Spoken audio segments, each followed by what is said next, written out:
In the vast library of human knowledge, one mind stands out, not just for what he knew, but for how he organized it all. He was the philosopher who mapped logic, categorized the living world, defined what it means to live a good life, and even taught a future world conqueror. His name was Aristotle, and he was known for centuries simply as the master of those who know. He was born in 384 BC in Stagira, a coastal town in Macedonia. His father was the personal physician to the king, an experience that immersed young Aristotle in medicine and biology. This gave him a lifelong passion for empirical observation, the powerful idea that true knowledge comes from looking closely at the world around us. At just 17, he journeyed to the intellectual heart of the world, Athens, and enrolled in Plato's academy. He would spend the next 20 years there, learning from the greatest teacher of the age. Imagine it, 2 decades absorbing the wisdom of Plato, the man who believed that true reality wasn't here on earth, but in a perfect, abstract realm of forms. But Aristotle, his brilliant student, saw things differently. While Plato famously pointed up to the heavens, to his world of abstract ideas, Aristotle is depicted pointing down to the ground. He respected his master, but he politely and profoundly disagreed. For Aristotle, reality wasn't in some distant, spiritual realm. It was right here, in the things we can see, touch, and measure. This fundamental disagreement wasn't just a philosophical debate. It was the spark that would ignite the scientific method. After Plato's death, Aristotle left Athens, but his next role would secure his place in the annals of world history. He received an invitation from King Philip II of Macedon to become the private tutor to his teenage son.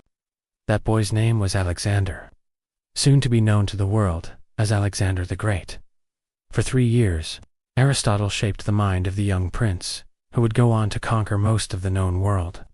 He instilled in Alexander a deep appreciation for Greek culture, a strong sense of ethics, and, most importantly, a profound curiosity about the natural world. This was a lesson that stuck.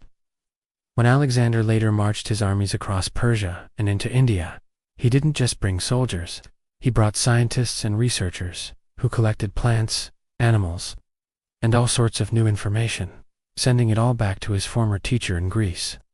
This unique partnership allowed Aristotle to amass an unprecedented library of biological data. He wasn't just a philosopher speculating from an armchair. He was a systematic scientist. He organized living things into groups, creating early versions of genus and species, effectively becoming the world's first true biologist and zoologist. He dissected animals to understand their anatomy, catalogued plants, and pioneered the field of comparative anatomy.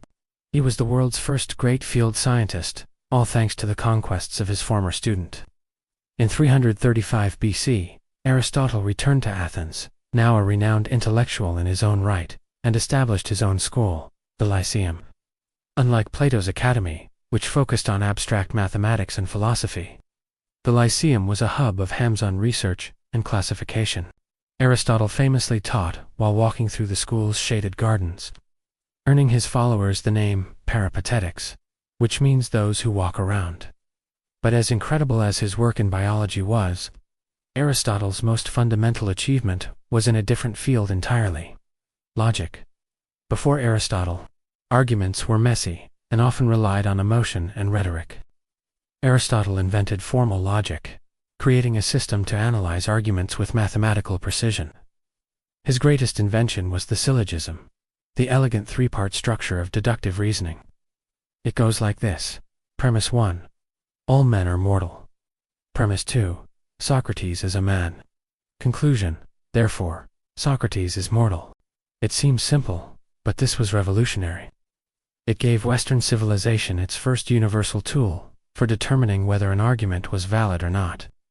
For nearly 2,000 years, Aristotle's system of logic was considered so perfect and complete that no one thought it could be improved upon. He wasn't just a philosopher. He was the master. Beyond science and logic, Aristotle gave us one of the most practical and enduring guides to living a good life.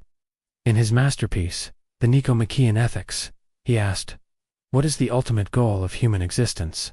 His answer was, eudaimonia, a Greek word often translated as flourishing or living well and doing well. And how do we achieve this flourishing? Through what he called the golden mean. Aristotle taught that every virtue is a perfect balance between two extremes.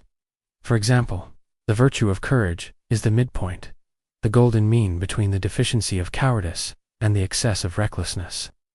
Honesty is the mean between brutal, tactless, truth-telling, and deceit. For Aristotle, virtue wasn't something you just think about. It's a habit you build. You become a just person by repeatedly performing just actions. Philosophy, for him, was a practical guide to a better life. Aristotle's influence on history is simply staggering. After the fall of Rome, many of his writings were lost to Europe, but were meticulously preserved and studied by brilliant scholars in the Islamic world during their golden age. When his works were reintroduced to Europe in the 13th century, they sparked an intellectual firestorm, fueling the Renaissance and fundamentally reshaping Christian theology, medicine, and science for centuries to come. Aristotle taught the world how to observe, how to classify, and how to reason. He was the ultimate organizer, the first true polymath, and the master who gave us the intellectual tools to make sense of the world we inhabit. So, what do you think was Aristotle's most important contribution? The logic that shaped our thinking, or the biology that shaped our science? Let me know your thoughts in the comments below.